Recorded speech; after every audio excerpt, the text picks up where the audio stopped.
Welcome. Today, we're diving into the updated steps for reporting groups on Facebook.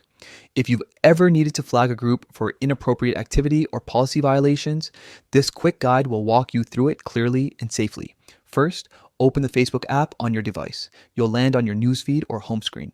From here, look to the top right corner and tap the three horizontal lines. This is the menu that gives you access to all the different areas of Facebook.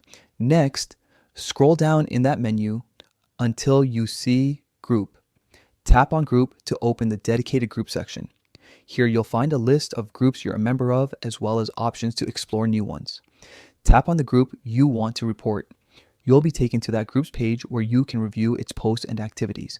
If you notice content that violates Facebook's policies, proceed to the reporting steps from here. At the top left of the group page, look for three dots and tap them. This opens a small menu with several options related to the group. In the menu, choose Report Group. You'll be prompted to confirm your choice, confirm to submit the report. Facebook will review the report and take appropriate action based on its policies and guidelines.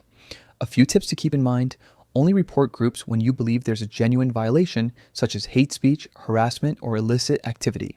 Provide clear, concise context if you're given an option to add details, as it helps the review team understand the issue more quickly.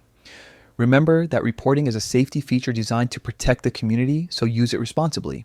After you've reported a group, you don't need to wait for a response in real time. Facebook typically reviews reports and may contact you if they need more information.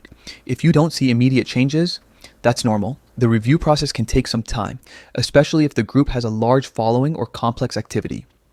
If you're managing groups yourself, you can also review member activity, set group rules, and adjust privacy settings to reduce harmful content.